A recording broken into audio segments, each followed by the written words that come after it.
मैं बोलूंगा भारत की हुंकार है, जनता ही सरकार है। भारत की हुंकार है, जनता ही सरकार है। अब के लगा कि पूरियों में दम था। अच्छा, आप लोगों ने आचार्य जी की बात सुनी, आपने पूरे दिन कल सुनील भाई को सुना, आप लोगों को कुछ समझ में आया? आया आप लोगों को? कर्ज जरूरी था या आपके बच्चे जरूरी हैं? अगर बच्चे बचा लिए तो सब कुछ बच जाएगा ना।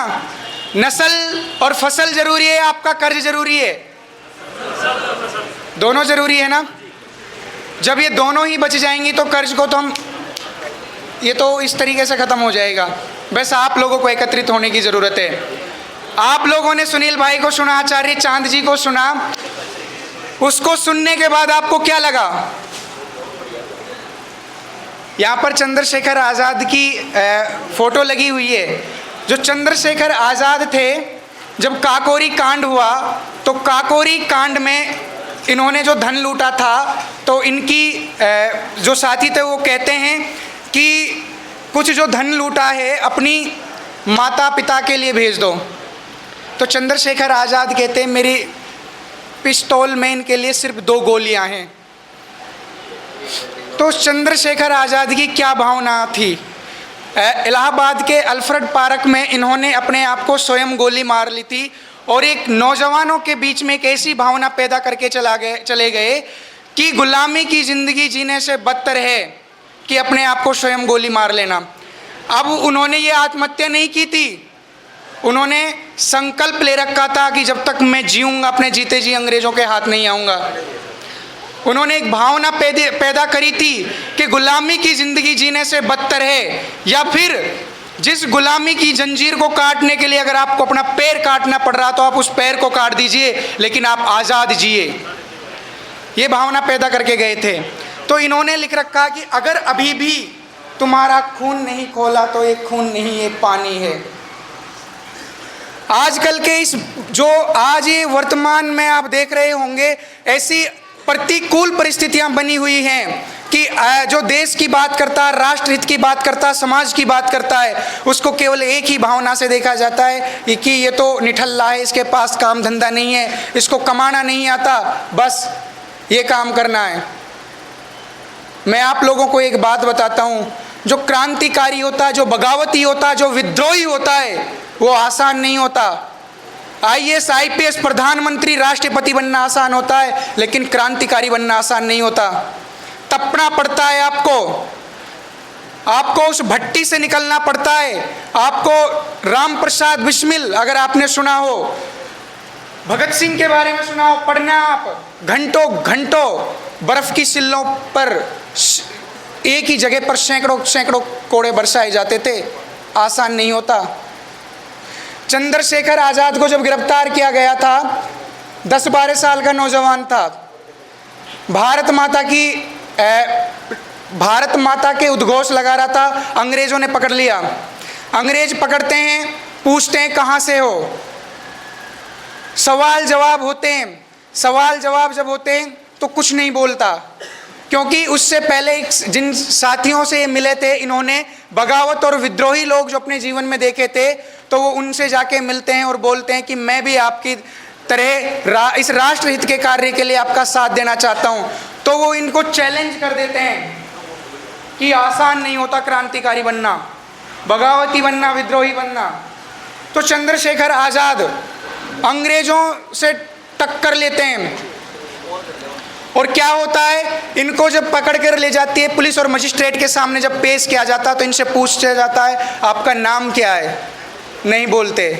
कहाँ के रहने वाले हो, नहीं बोलते। तो मजिस्ट्रेट आदेश देता है 12 कोड़े मारने का।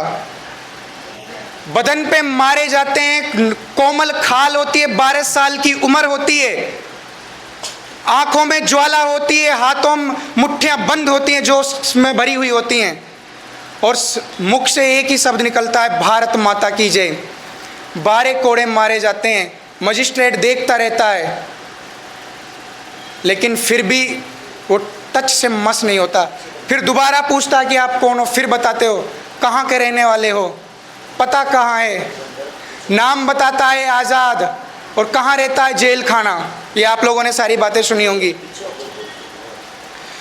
तो ये हमारे शहीदों का तप रहा है, उनकी कुर्बानियां रही हैं, जो हम लोग यहाँ पर आज भी खड़े हैं। क्या जो उन शहीदों का तप था, जो 7,32,000 से ज़्यादा हम क्रांतिकारियों की बात करते थे, अब 1947 तक के ये आंकड़े हैं जो इतने साथी मरे, कुर्बान हुए।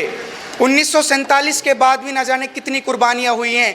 किसान आंदोलन हुआ, कितने साथी मरे हैं उनमें, आपने देखा होगा। ये हमारे उन शहीदों का तप त्याग है जो आज हम यहाँ पर बैठकर खुले आसमान में सांस ले रहे हैं। क्या आप लोगों ने कभी सोचा, जिन्होंने इतनी बड़ी कुर्बानियां दे दी, क्या उनका सपना, जो उनके सपने थे, क्या पूरे हो पाए? क्या भगत सिंह का सपना पूरा हो पाया? चंद्रशेखर आज़ाद का हो पाया? क्या किया चंद्रशेखर आज़ाद? आज़ादी के बाद भी चंद्रशेखर आज़ाद के परिवार वालों ने बर्तन मांजे हैं। राम प्रसाद बिस्मिल की बहन का आपने उदाहरण सुना होगा, आज़ादी के बाद उन्होंने होटलों पर बर्तन मांजे हैं। जिसने 1857 की क्रांति लड़ी, तात्या टोपे और झांसी की रानी, उनके परिवार ने चाय बेची है रेलवे स्टेशनों पर। कहाँ गई हमारे शहीदों की वो संवेदनाएं और वो उन शहीदों के सपनों का भारत बनाने के लिए हम लोग यहाँ पर एकत्रित हुए हैं। आप लोग भले ही अपनी कर्ज की समस्या को लेकर आए हों, लेकिन आपको ये बात समझनी पड़ेगी कि कर्ज के माध्यम से ही आप लोगों को उस प्रकार से जकड़ा गया है कि आप इन बातों पर ध्यान ना दे सको कि समाज क्या होता है, राष्ट्र क्या होता है, देशभक्ति क्या होती है। क्या जिस व्यक्ति का घर नीलाम होने वाला हो, क्या वो व्यक्ति समाज के बारे में सोच पाएगा? बताइए। उसको केवल अपने घर की छत दिखाई देगी। आप इसकी गहराई को समझिए। आप जब इसकी गहराई को समझोगे तो आपको समझ में आएगा कि कर्ज आपने लिया नहीं था, आपको जबरदस्ती दिया गया था। ऐसी बहुत सारी बातें आप लोगों ने सुनी होंगी। आप जो एक समस्या को लेकर आए हो, कर्ज की समस्या, मैं हर ट्रेनिंग में कहता हूं कि जितनी ट्रेनिंग में ये साथी बैठे हुए हैं, अगर ये एक संकल्प और एक निश्चय कर लें, जितने भी लोग यहाँ पर बैठे हैं कि या तो तुम नहीं या हम नहीं, अब नहीं तो कभी नहीं, अगर ये संकल्प ले लेते हैं तो मैं आपको ये शब्द देता हूँ कि मात्र इतने से ही लोग इस पूरी की पूरी बैंकिंग तंत्र को उखाड़ के रख सकते हैं। लेकिन वो साथी ऐसे होने चाहिए जो ये सोच रखते हों या तो तुम नहीं या हम नहीं, जिसको पूरी समझ हो, इस लड़ाई को पूरी तरीके से समझता हो, उसको ये भी पता हो कि ये लड़ाई हम किससे लड़ रहे हैं और वो लड़ाई किन से लड़ी जा रही है, उस लड़ाई को लड़ने के हथियार क्या हैं। अब जो हथियार अपना रहे हैं, हम लोगों के खिलाफ मीडिया को इस्तेमाल कर रहे हैं, लेकिन आज मीडिया क्या कर रही है? क्या आपको वास्तविकता दिखाती है? हमको बताया गया कि मीडिया इतना, मतलब एक कितना बता रहे थे, 100 किलो सोना लिया है। क्या हम में से किसी ने देखा? मीडिया ने तो आपको ये भी बताया था जो ये बीमारी आई है, ये बीमारी बड़ी खतरनाक है, उसकी जो दवाई लेके आए थे उसके बारे में भी बोला था उन्होंने तो। लेकिन अब तो वो जो मसीहा था, जो बन रहा था, उसने उस सर्टिफिकेट से अपना फोटो ही हटा लिया। कुछ लोग कह रहे थे जो अंधभक्त थे, आचार संहिता के कारण हटाया। अब तो आचार संहिता भी खत्म हो गई, प्रधानमंत्री भी बन गया, अब क्यों हटा रखा है? एस्ट्राजेनेका जो कंपनी थी जिसने ये वैक्सीन बनाई, उन्होंने खुद एक्सेप्ट किया कि इससे नपुंसक हो सकते हो, आपकी सडन डेथ हो सकती है, आप चलते फिरते कहीं भी मर सकते हो, और उसका परिणाम आज आप देख भी रहे हो। क्या ये मीडिया आपको सच दिखाती है? तो एक अपना इसी मुहिम में हमें एक बहुमूल्य रत्न मिला, जिसने ये सोचा कि मीडिया सत्य नहीं दिखाती तो मैं मीडिया के तरह ही काम करूंगा और मैं जन जन को सत्य की आवाज़ पहुंचाऊंगा और मैं लोगों को बताऊंगा कि लोग किस प्रकार से लोगों को बेवकूफ़ बनाया जाता है, वास्तविकता नहीं दिखाई जाती, पर्दे के पीछे जो कुछ होता है और जो सामने होता है वो दोनों में बड़ा ज़मीन और आसमान का फ़र्क होता है। तो इसी मुहिम में जो हमें एक साथी मिले थे, अजय भाई, इनका जोर मीडिया नाम से चैनल है, तो मैं इनसे निवेदन करूंगा कि ये अपना जब से मोर्चे से जुड़े हैं या अपना व्यक्तिगत रूप से ये अपना अनुभव रखें, अपना साझा करें। और मैं निवेदन करूंगा कि समाज के अंदर, एक बार अजय भाई खड़े हो जाएंगे, समाज के अंदर जो ऐसे लोग हैं जो बेखौफ पत्रकारिता करते हैं और जो ना तो मरने से डरते हैं, ना जिनको कल क्या होगा या आज क्या होगा हमारे साथ, बस सर पे कफन बांध कर चल देते हैं, लेकिन सत्य की आवाज़ रुकनी नहीं चाहिए, जो उस मकसद से चलते हैं। तो जिन साथियों के पास फ़ोन है वो इस चैनल को सब्सक्राइब भी करेंगे, जोर मीडिया, ZORMEDIA, अभी कर लीजिए प्लीज़, जोर मीडिया। और ये अपने साथी हैं अजय भाई, तो मैं इनसे निवेदन करूंगा कि अपने शब्द रखें एक बार।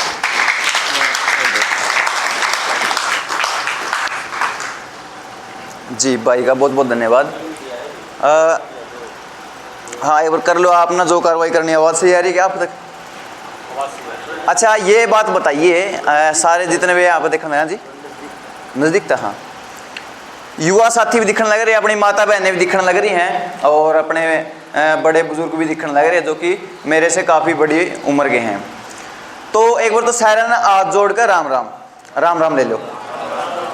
अच्छा न्यू बताओ आप कौन सी भाषा में मैंने सुनना पसंद करोगे? देखो मैं ठेठ हरियाणवी भी बोल दूंगा और हिंदी भी बोल दूंगा।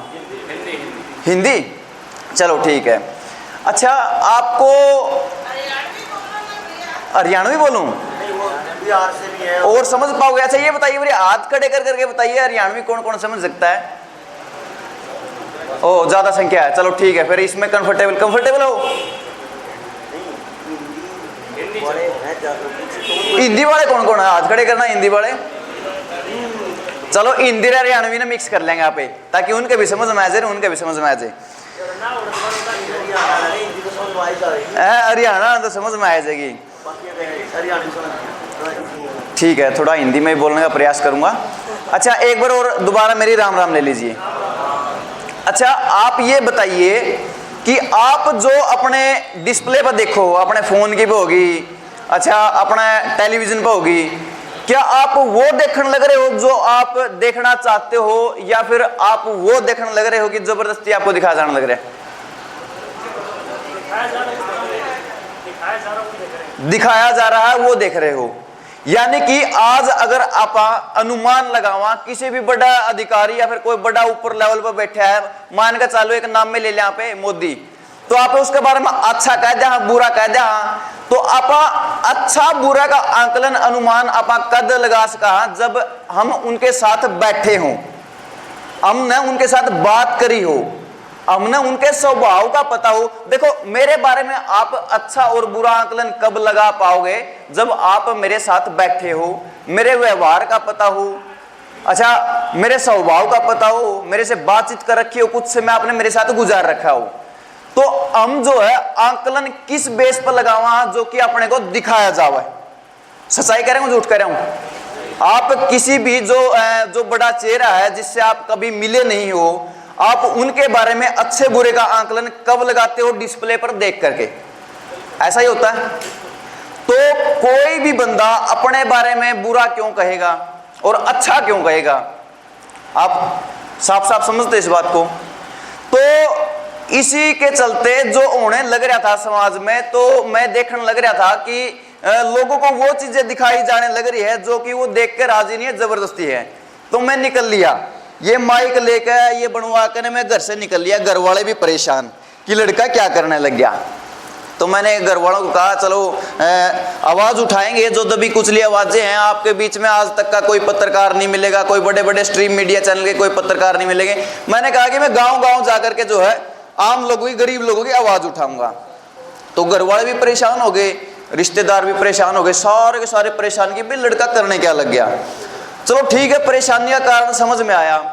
समस्या जब बढ़ गई, जब मैं किसी से अच्छे के उस पर मतलब किसी के खिलाफ खड़े आ जाऊं, गलत चीज के खिलाफ लग जाऊं, और कोई अच्छी चीज है उसको चाहे कैसे भी हो आपके सामने ले आऊं, चाहे मैं विवाद करके ले आऊं कि भाई ये होने लग रहा है समाज में, तो घर वाले आते ये कहते अरे तू ये क्या करने लग रहा है, आज का जमाना अच्छा नहीं है, आज बुरा करोगे तो अच्छा पाओगे। मैंने कहा चलो ठीक है हम तो चलांगे। फिर हमने ये देखा कि ओढ़ के लग रहा है। फिर सबसे बड़ी बात मेरे सामने हुआ आई कि आज जो है, आज जितने आप साथी बैठे हो, ये थोड़ी थोड़ी मेरी आवाज करड़ी भी होती चलेगी, ऊंची भी होती चलेगी, समझते चलियो। आप लोग जो सरकार से मांग करो हो, आपको वो नहीं मिलता, और जो मांगे आपकी नहीं है वो आपको जबरदस्ती दिया जाता है। ऐसा है या नहीं? आपने कब आंदोलन करा, आपने कब धरने दिए कि हमें लिव इन रिलेशन का जो है कानून दो? करे करे आपने कब धरने दिए, कब आंदोलन करा कि लड़कियों की शादी की उम्र जो है 21 साल कर दो? अच्छा, जिन चीजों के बारे में आपने धरने दिए, आंदोलन करे, क्या आपने वो चीज मिली?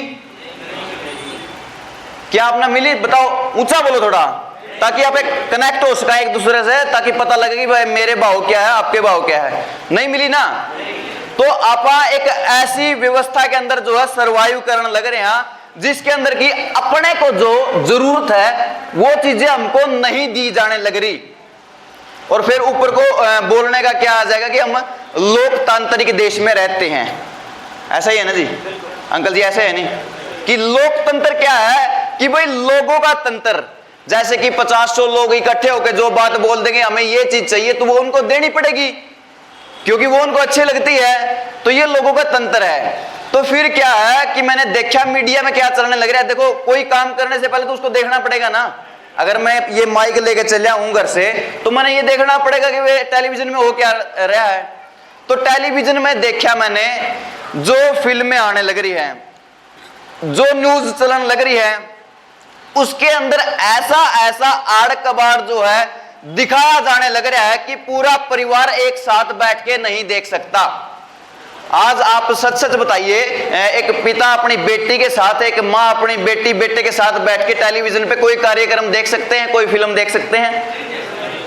उसके अंदर ऐसे ऐसे अश्लील प्रचार आपको देखने को मिलेंगे जो कि मैं यहाँ पे बता भी नहीं सकता। ऐसा ही है। तो उसके अंदर मैंने क्या देखा कि मीडिया किस चीज का प्रचार करने लग रही है। एक अपना LGBTQ ये एक कानून है, ये जो है अपने सुनील भाई जी है, ये बताएंगे आपको खोल के। थोड़ा मैं बता देता हूं मैंने देखा क्या और उस पर एक्शन क्या किया। तो मैंने देखा टेलीविजन दिखाने लग रहा है, समाचार न्यूज चैनल दिखाने लग रहा है कि लड़की ने लड़की के साथ की शादी। किस किसने सुना है? ये हाथ खड़े करना एक बारी। हाँ, लगभग सबने सुना है। लड़की ने लड़की से की शादी, अच्छा लड़के ने लड़के से की शादी, ऐसी ऐसी बातें किस किसने सुनी है, किस किसने देखी है? तो मैंने सोचा चलो ठीक है भाई, हाँ इसका जो जोर शोर से प्रचार होने लग रहा है इन चीजों का, तो कहीं ना कहीं अच्छी होगी। बड़े बड़े न्यूज चैनल, बड़े बड़े न्यूज़पेपर, टेलीविजन क्यों झूठ दिखाएंगे, क्यों झूठ दिखाएंगे? फिर मैंने सोचा, अपने काके ताऊ बड़े बुजुर्गों में बैठने की मेरी आदत है, तो मैंने पूछा ताऊ जी ऐसे ऐसी बात चल रही है, आपको पता है क्या लड़की जो है लड़की से शादी करने लग रही है? उस ताऊ का अगत जवाब पता क्या था? सामने से जवाब पता क्या था? बोला लड़की लड़की से शादी करके काट देगी के? सीधा सीधा जवाब तो हम भी समझ गए होगे इसका मतलब क्या है। देखो खोल के बताने की जरूरत भी कोई, यहाँ पे भी सारे बड़े बुजुर्ग बड़े छोटे में बैठे हैं। तो बोले काट देगी के? फिर मैंने कहा चलो ठीक है, ये प्रचार करने लग रहे हैं मीडिया वाले, प्रचार करने लग रहे हैं टेलीविजन पर, प्रचार करने लग रहे हैं ये एक्टर जिन्ना पे जो है आइडल मानना, ये बड़े बड़े जो बॉलीवुड में एक्टर बैठे उन्ना पे आइडल मानना, ये प्रचार करने लग रहे बड़े लेवल पे इन चीजों का। तो फिर मैंने कहा कि अपने देश का, अपने जितनी धरती पे है, छोड़िए ने एक नहीं कर दो, लड़कियां एक साइड कर दो, लड़कियां एक साइड कर दो, लड़के लड़कियां से शादी कर लेंगे, लड़की लड़कियां से शादी कर लेगी, चला लो संसार ने। फिर ऊपर से सर्टिफिकेट देने लग रहे हैं ये, और सबसे गंदी बात क्या देखने मिली, अरे चलो ठीक है एक आधे ने किसी ने गंद फैला दिया होगा, फिर ऊपर तो सर्टिफिकेट बना के देने लग रहे हैं। लत हमें सर्टिफिकेट ले लो, लड़की ने लड़की से की शादी, सर्टिफिकेट ले लो, तुम अपनी जिंदगी के मालिक खुद हो जाओ, जी लो जिंदगी। लीगल करने लग रही है सरकार। कानून बना रखा है नहीं बना रखा बता दो आप, आपने पता भी होगा कानून बना रखा है नहीं बना रखा, लड़की से लड़की की शादी का सर्टिफिकेट मिले, सुनील भाई मिले है ना?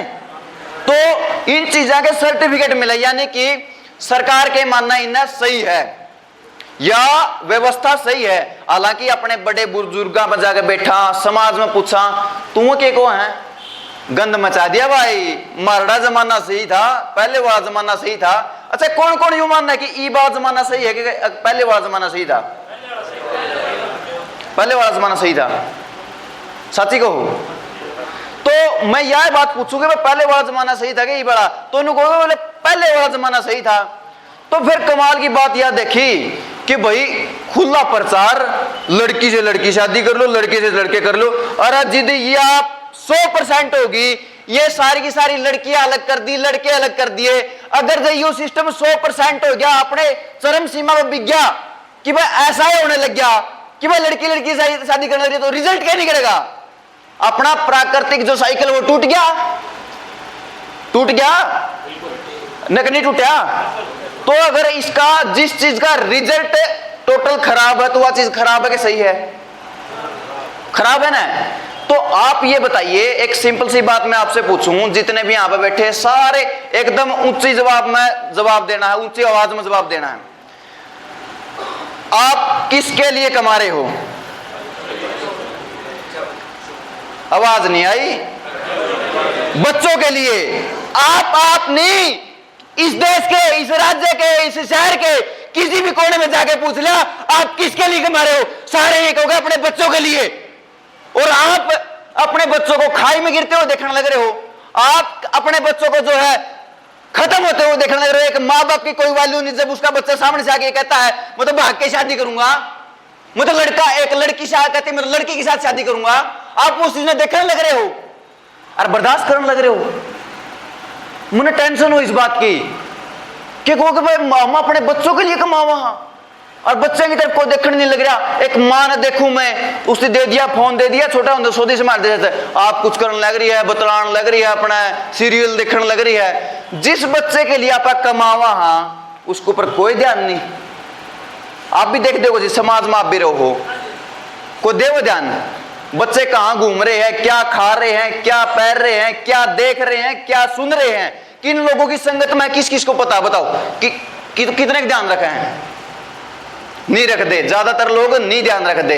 आज समाज का गड्ढे की तरफ जाने का कारण ही यो है क्योंकि जो बच्चे हुए हैं। आप ये सोचते होगे, कभी बच्चों को अंडर एस्टिमेट मत करना।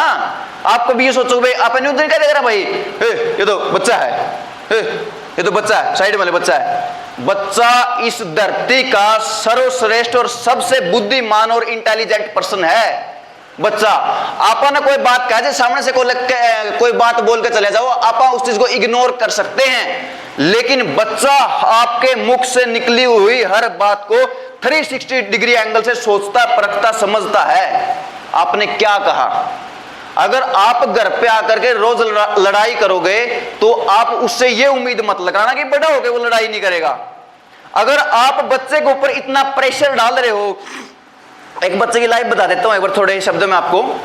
सुबह उठा, याद करने का प्रेशर कि भाई टीचर ने काम दिया है, तैयार होने का प्रेशर, स्कूल में जाने का प्रेशर, चलो ठीक है ये तो एक वो लगा लेंगे भाई रूटीन है, ये तो एक रूल है, चलो ठीक है।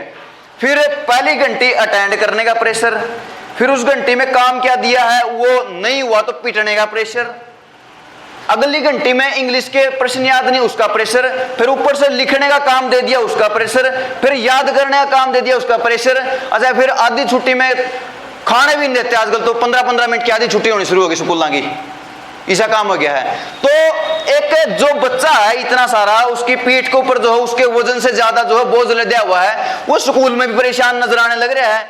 और वो घर आते भी, घर वाले आते ही कहेंगे काम कर लेना है, काम कर लेना है, लिखना काम करे, स्कूल करे। बच्चे के ऊपर स्कूल में भी इतना प्रेशर है, घर में भी इतना प्रेशर। एक बच्चा अगर अपने खेलन कूदन का टाइम में, चलो हाँ ठीक है, मैं बुरा नहीं बता रहा हूं पढ़ाई को, बुरा नहीं बता रहा हूं मैं सवाल याद करने को, लेकिन एक व्यवस्थित तरीके से होना चाहिए। अगर बच्चा अपने बचपन में खुश रहना नहीं सीख पाया, आप इस चीज को थोड़ा ध्यान से सुनिएगा, समझिएगा। अगर एक छोटा बच्चा अपने बचपने में खुश रहना नहीं सीख पाया तो आप उससे ये उम्मीद कभी मत करिएगा कि वो बड़ा होकर मेरे बुढ़ापे की अंधे की लकड़ी बनेगा, नहीं बनेगा। आज जो आप ये केस देखने लग रहे हैं ना कि भाई वृद्धाश्रम में भेज दिया, माँ को घर से निकाल दिया, बच्चे ने पिता को निकाल दिया, वो ऐसे ही नहीं होने लग रहे हैं। वो बेस तैयार होता है बचपन से। अपने बड़े बुजुर्ग ने कहा करते, अरे बचपन तो मारा था, वो क्यों कहा करते? क्योंकि वो बचपन में खुश थे और उनने जो है परिवार को खुश रखने का ज्ञान आ गया। उनने समाज को खुश रखने का ज्ञान आ गया। हालांकि ज्ञान तो जो है इन कंपनियां और इनने बागड़ बिल्लन तोड़ दिया हमारा। लेकिन मैं अपने आखिरी बात बताऊंगा, फिर आगे कंटिन्यू करेंगे सुनील भाई। एक बच्चा जो अपने बचपन में अपने खेलन कूदन की खुश रहने के टाइम में अगर खुश नहीं रह सकता, तो आप उससे कभी ये उम्मीद मत करिएगा कि वो जिस लड़की के साथ शादी करेगा उस बहू को खुश रख पाएगा।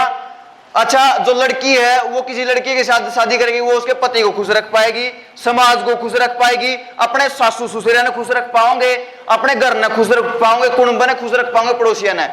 ये उम्मीद कभी मत करिएगा। यानी कि बच्चे का बेस खराब हो चुका है, आपके हाथों में। बच्चे गलत कह रहे हूं, जिसने गलत लाके मेरी बात एक बार हाथ खड़े कह रहे हो, छोरे गलत कह रहे।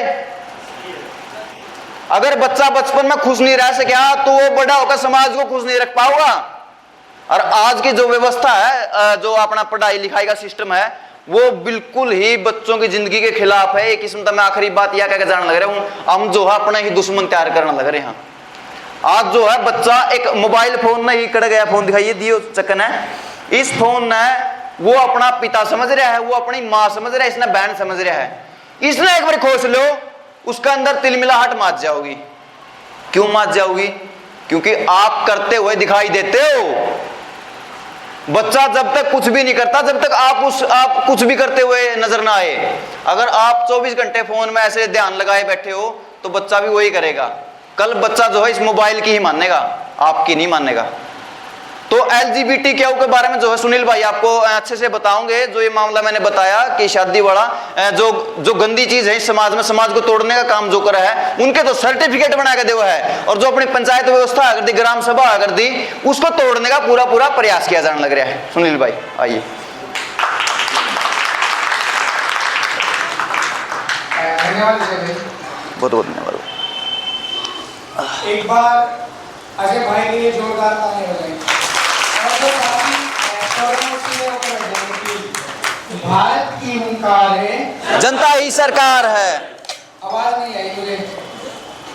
भारत की हुंकार है, जनता ही सरकार है। ये लगना चाहिए कि सभा में यहाँ पर लोग बैठे टूट गई भाई, आप संख्या में टूट गई, ठीक है, लेकिन आप उस तरीके से डिजाइन हो कि आप एक ही व्यक्ति कम से कम हजारों पर भारी पड़े। आपको जो ट्रेनिंग है, जिसके लिए आपको बुलाया गया है, आपको कोई फॉलोवर नहीं बनाना, आपको समाज का नेतृत्व करने वाला नेतृत्वशील व्यक्ति का निर्माण करना हमारा पर्पस है। तो अभी अजय भाई ने जो आपको बताया कि समाज को बर्बाद किस प्रकार से किया जा रहा है, लड़की लड़की से शादी कर रही है, लड़का लड़के से शादी कर रहा है। एक कानून हम लोगों ने मांगे। जब मैं बात कर रहा था कि भारत में जो जनता है वही सरकार होती है, और जो कानून जो पार्लियामेंट के अंदर पास होते हैं वो कानून पहले पब्लिक डोमेन में आने चाहिए, लेकिन क्या वो आपसे कभी नहीं पूछते। ऐसे बहुत से कानून है कि इन्होंने एक कानून बनाया लिव इन रिलेशनशिप कि आप 21 साल से पहले लड़की की शादी करोगे तो आपको जेल हो जाएगी, लेकिन वही लड़की 16 साल की उम्र में रखेलों की तरह, वेश्याओं की तरह होटलों में रह सकती है, बच्चे पैदा कर सकती है। अगर बच्चे नहीं पैदा करने तो आप बिना कोर्ट की परमिशन के अबॉर्शन करा सकती है, जिसको डाउट है कानून पढ़ लीजिएगा। और इसी कानून में एक और चीज है, अगर आप अपनी पत्नी से संतुष्ट नहीं है तो आपकी पत्नी एक्स्ट्रा मैरिटल अफेयर रख सकती है, और पति नहीं तो पति भी रख सकता है।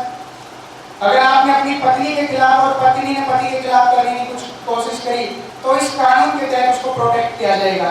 क्या ये कानून आपने मांगे? और जब ये कानून आपने नहीं मांगे तो समाज के अंदर कैसे आ गए? आपको नजर नहीं आता? इसीलिए लगाया कि अगर अभी भी आपका खून नहीं खोला तो खून नहीं हो पानी है। अगर पड़ोसी के घर में आग लगी है, आप ये सोच रहे होंगे कि आप तक ये आग नहीं पहुंचेगी, तो आपकी सबसे बड़ी भूल है। अगर आज किसी की बहन लड़की से शादी कर रही है, अगर किसी की बहन ऐसा कर रही है तो मेरी बहन भी करेगी। इसकी क्या गारंटी कि मेरी बहन नहीं करेगी? अगर मैंने उसको अच्छा समाज नहीं दिया तो? आज जिस गुड़गांव के अंदर आप रह रहे हो 70 से 80% IVF के माध्यम से बच्चे पैदा करे जा रहे, इतने नपुंसक हो चुके हैं यहाँ के लोग, समाज के लोग। तो क्या खा रहे हैं, क्या पी रहे हैं, उनको कुछ नहीं पता। अगर एक फ्लैट के अंदर रह रहे तो हाँ भाई मैं तो सबसे बड़ा अमीर व्यक्ति हूँ क्योंकि मैं फ्लैट के अंदर रह रहा हूँ, मैंने बड़ी कोठी बना ली। वो इस चीज को अपना कामयाबी मानते हैं। एक प्राइवेट नौकरी को अपना जीवन का लक्ष्य मान बैठते हैं। वो नहीं सोचते, वो नहीं पता होता कि आपकी आजीविका के चक्कर में आपका जीवन का कितना बड़ा उद्देश्य आपसे छीना जा रहा है। ये ऐसी तमाम बातें हैं जो आपका अगर आप 3 दिन बैठ के इन बातों से गंभीरता से सुन लो तो भाई साहब आपको समझ में नहीं आएगा कि क्या करें, आपके पैरों तले से जमीन खिसक जाएगी। तो मैं निवेदन करूंगा सुनील भाई से कि सुनील भाई आ जाओ।